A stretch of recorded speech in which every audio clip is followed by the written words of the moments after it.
Welcome to week 4. We're going to talk about reintroduction tonight of your food. So you might not necessarily be at the point where you're ready to reintroduce the foods, because most of us started on a Wednesday. Our first meeting was on a Wednesday, but likely you didn't start until the following weekend or even the following Monday. So if that was the case, you're going to want to wait until the day that you started in this upcoming week to begin your reintroduction, if you choose to do your reintroduction now. If you have never rebooted before, so you haven't ever done your reintroductions before, you really do want to get your answers. So some people say, well, I want to stay on this for a much longer time. I'm liking it a lot, and I'm not ready to reintroduce, and that's perfectly fine. However, before you get to the point where, it's 3 more weeks of reboot and everything is great, and you end up at a party, or it's Halloween, or it's Thanksgiving, or whatever, you want to have your reintroductions done so that you can get your answers. You've done a lot of work to find out if you're lactose intolerant or gluten intolerant, and you want to get those answers out of this program. So I recommend really taking a look at your schedule of what's coming up if you don't intend to reintroduce the foods this coming week, and plan when you're going to do it. So during Reboot, we were trying to find out, are you gluten intolerant? Are you lactose intolerant? And we're also going to take a look at, could you possibly be allergic to the protein in milk? So if you have a problem, and we'll talk about this a little bit more, but if you have a problem with dairy when you reintroduce, we're going to be asking 2 questions. Is it lactose intolerance, or is it an allergy to the protein? So this week we're going to add back in, or this coming week, we're going to add these things back in a particular order, but I'm hoping that you will avoid the GMO oils or GMOs altogether, and your right spin sugars for life. On day 1 of reintroduction, whether that's this coming week or a week or 2 down the road, what I want you to do is familiarize yourself with the symptoms of the item that you're going to be reintroducing. The first item to reintroduce is lactose. And I do have some people that say, well, I already know I'm lactose intolerant. I don't want to test it because I don't want to go there. However, I'd still like you to give it a shot, even though, unless you know you're allergic to the protein, and then don't. But if you think you're lactose intolerant, you may actually not be. You might be gluten intolerant. And when you're consuming gluten, it takes your ability to hold lactase, which is the digestive enzyme for lactose. It takes your body's ability to hold that where it needs to be for you to digest lactose. So if you've already got gluten out of your system, your lactase may be hanging out there on your cilia and your bowels, ready to digest lactose. So I've had a number of people, myself included, who had thought they were lactose intolerant, and by getting gluten out, they find out, nope, not lactose intolerant, but yes, I am gluten intolerant, which we'll find out next. The first thing that you're going to do is familiarize yourself with the common symptoms. What I like to have people do is take a look at what you're feeling like right now, as far as, since I started rebooting, I have a lot more energy. I don't have the slumps in the afternoon, or my eczema went away, or I'm not having migraines, or my blood pressure went down, or any of the things that have changed for you during reboot. What you're going to do is, on day 1 of reintroduction, you're going to have 1 serving of a lactose containing dairy product. So I say lactose containing because people are like, can I have yogurt? And well, yogurt has digestive enzymes in there that have digested some of that lactose already. Plus most people want yogurt that's sweetened, so that would be a no anyway. But yogurt wouldn't be a good heavy dose of lactose. A hard cheese is also not a heavy dose of lactose. So cheddar cheese, Parmesan cheese, they have almost no lactose at all, which is good news. If you are lactose intolerant, you may still be able to eat them after reboot is over and all of that. So you want to choose something more like cottage cheese or mozzarella cheese or milk if you're a milk drinker. Remember, rules still apply for all of those, the GMOs. So I would hope that you've made the decision that you're not eating GMO foods, so don't have GMO milk or GMO cheese. So find yourself grass-fed or organic versions of them to test. So when you have chosen your thing that it is going to be that you're going to have as your first serving, you can do it at breakfast or at lunch, but do it earlier in the day. Don't wait until dinner time, because I want you to have a long time to see how it's how you're doing with it. And one thing I should say is that if you started on a Monday, you might still want to do your first reintroduction on Sunday and stop rebooting or start your reintroduction one day early, just because the symptoms that you could experience with lactose intolerance could put you in the bathroom for a little period of time that would be less fun at work. So if you work on Monday, you might want to do that on Sunday. And if it's going to be that profound, it'll usually be that first serving that you have. So before you take your first bite of whatever it is that you've chosen, check in with what your mucosal pattern is. So like, is your throat dry? Do you already have a frog in your throat? Do you have a little bit of a runny nose? Is it a dry nose? Is it a stuffy nose? Within seconds of taking that first bite, reassess the mucosal situation and see if it's changed at all. Some people will immediately have a little bit of like, I do have a little frog in my throat now, or a little light runny nose. That's a very common first symptom. Then over the course of the next 24 hours, really checking in with yourself initially, like, how's my belly for the first maybe hour to 2 hours. That's when the abdominal symptoms will typically begin, is within some people within minutes, some people within that 1 to 2 hour span of time, where if you are lactose intolerant, it's probably going to either make you nauseous or send you to the bathroom.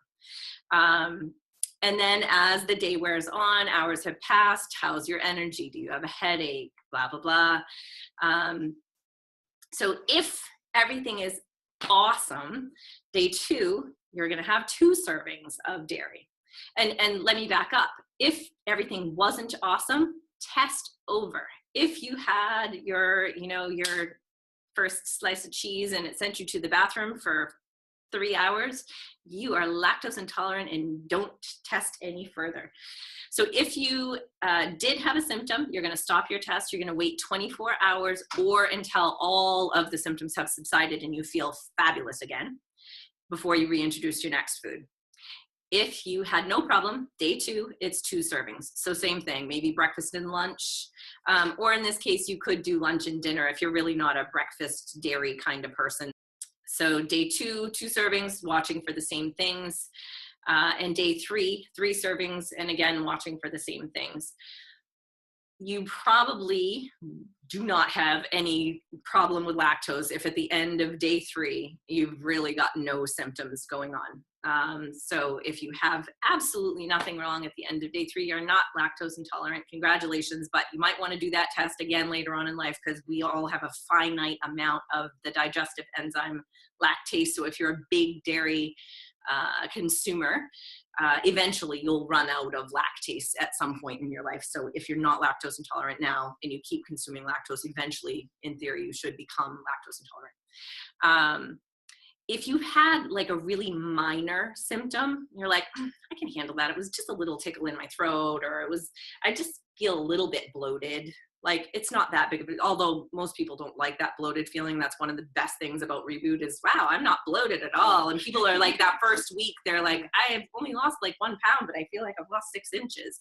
So that bloat feeling usually will come back with an intolerance.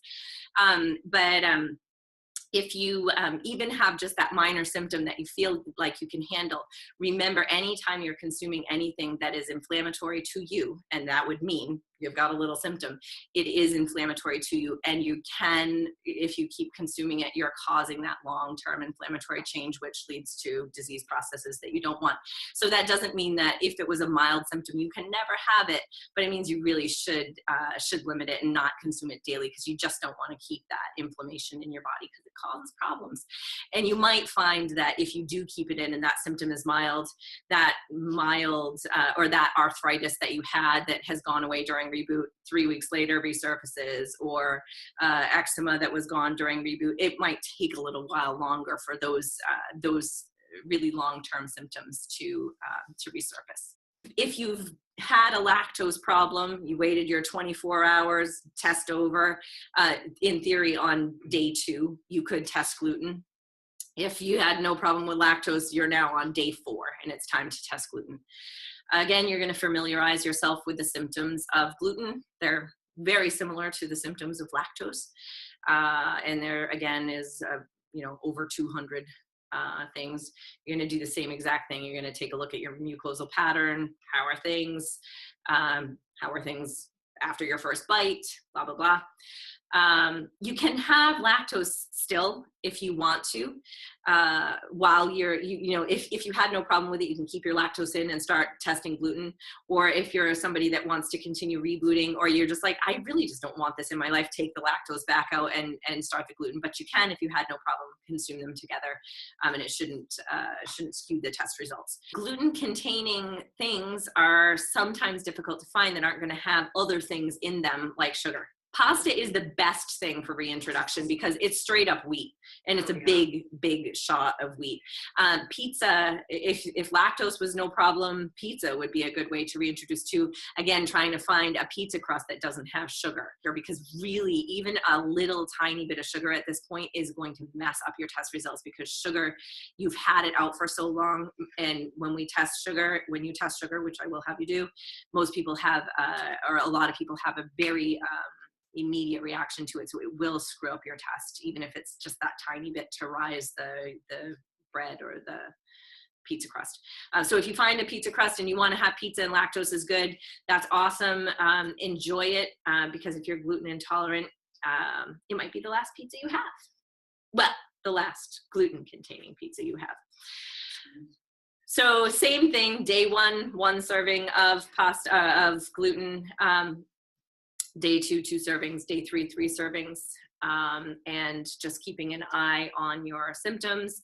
If by the end of day 3 you don't have any symptoms, congratulations, you are not gluten intolerant either.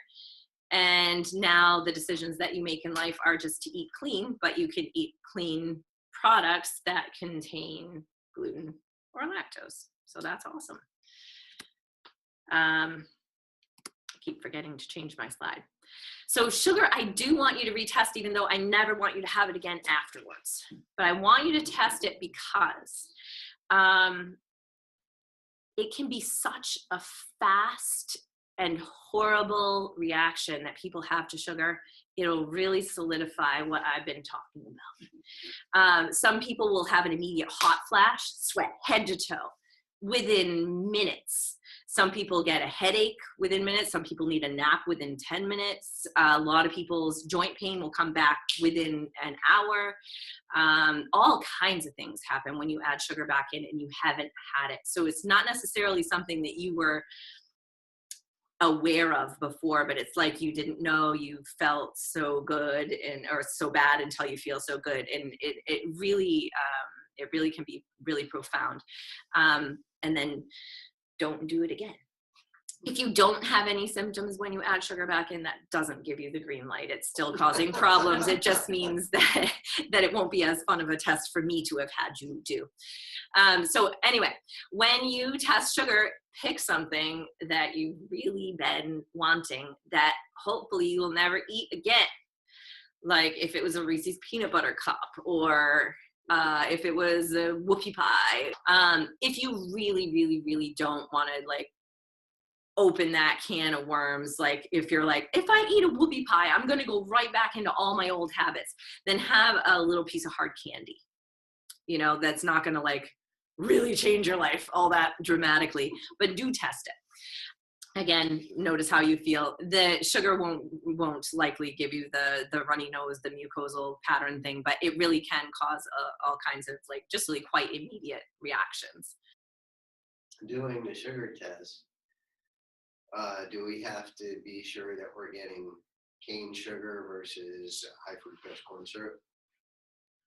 No, actually, just make sure that you're getting sugar, not like an artificial sugar, and not left spinning sugar, because honey shouldn't do this to you. Maple syrup shouldn't do this to you, but those left spin sugars are not going to cause an inflammatory reaction. But yeah, corn syrup will cause that same inflammation. And most candies, if you choose candy, have both anyways. That's it on adding sugar back in.